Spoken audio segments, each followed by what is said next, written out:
आज हम आपको देवताओं द्वारा ग्रस्त भगवान कृष्ण की स्तुति के बारे में बताएंगे।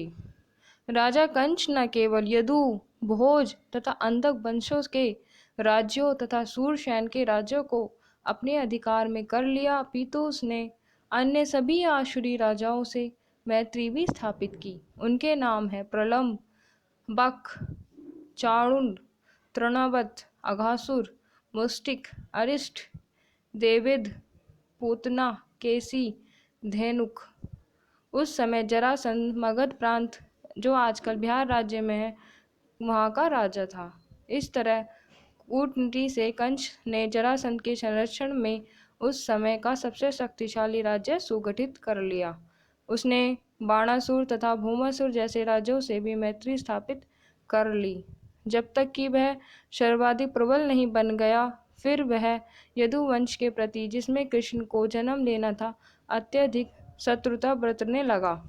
कंस के द्वारा सताए जाने के कारण यदु, भोज तथा अंधक राजा अन्य राज्यों तथा यथा क्रू, पांचाल, केकय, शालव, विदर्भ, निषिद्ध, विदेह तथा कौशल राज्य की शरण में जाने लगे। कंस ने यदु राज्य तथा उसी के साथ भोज तथा अंधक राज्यों की एकता को ध्वस्त कर दिया।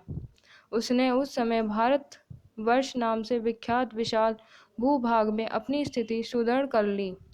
जब कंस ने एक एक करके देवकी तथा वसुदेव के 6 शिशुओं का वध कर दिया, तो कंस ने अनेक मित्र तथा परिजन उनके पास पहुँचे और उन्होंने प्रार्थना की कि वह इस जघन्य कर्म को त्याग दे। किंतु बाद में वे सब कंस के प्रशंसक बन गए। जब देवकी 7वीं बार गर्भवती हुई, तो उनके गर्भ में अनंत नाम कृष्ण का पूर्ण अंश प्रकट हुआ। देवकी हर्ष तथा विवाद से अभिभूत थी। वह हर्षित थी क्योंकि उन्हें पता था कि उनके गर्भ में भगवान विष्णु ने आश्रय लिया है।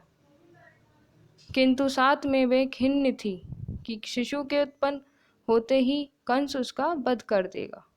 उस समय भगवान श्री कृष्ण ने कंस के द्वारा किए गए अत्याचारों से यदुओं की भयभीत स्थिति पर दयालु होकर अपनी अंतरंगा शक्ति योग माया को प्रकट होने का आदेश दिया। कृष्ण संपूर्ण ब्रह्मांड के स्वामी हैं, किंतु यदुवंश के वे विशेष रूप से स्वामी हैं। योग माया भगवान की प्रमुख शक्ति है। वेदों में कहा गया है कि श्री भगवान की अनेक शक्तियाँ पराश्य शक्ति विवर्धवे शूर्यते। ये विभिन्न शक्तियाँ बाहर तथा भीतर से कार्य कर रही हैं और योग माया समस्त शक्तियों में प्रमुख है। उन्होंने आदेश दिया कि योग माया ब्रज भूमि वृंदावन में अवतरित हो, जो सदैव सुंदर गोओं से पूर्णित तथा सुशोभित रहता है। वसुदेव की एक पत्नी रोहिणी वृंदावन में राजा नंद तथा रानी यशोदा के घर में निवास कर रही थी। कंस के अत्याचारों से भयभीत होकर न केवल रोहिणी अपितु अनेक यदुवंशी सारे देश में बिखर चुके थे। कुछ तो पर्वत की गुफाओं में रह रहे थे। अतः भगवान कृष्ण योग माया से इस प्रकार बोले, देवकी तथा वसुदेव कंस के कारागार में बंदी हैं।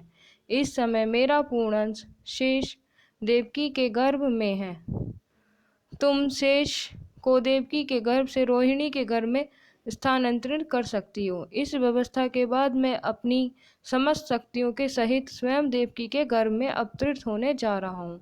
फिर मैं देवकी तथा वसुदेव के पुत्र के रूप में प्रकट होऊंगा। तब तुम वृंदावन में नंद यशोदा की पुत्री के रूप में प्रकट होना। चूँकि तुम मेरी सहभंगिनी के रूप में जन्मोगी और चूँकि तुम शीघ्र इंद्रिय तृप्ति की इच्छाओं को पूर्ति करोगी, अतः संसार के सभी लोग सभी प्रकार की मूल्यवान भेंटों यथा अगुर, बत्ती, पुष्प तथा यज्ञ की हवि से तुम्हारी पूजा करेंगे। जिन लोगों से भौतिकता से प्रेम है और वे तुम्हारे अंश से विभिन्न रूप में, जो दुर्गा, भद्रकाली, विजया, वैष्णवी, कुमुदा, चंडिका, कृष्णा, माधवी, कन्यका, माया, नारायणी, ईशानी, शारदा तथा अंबिका नाम से अभिहित होंगी।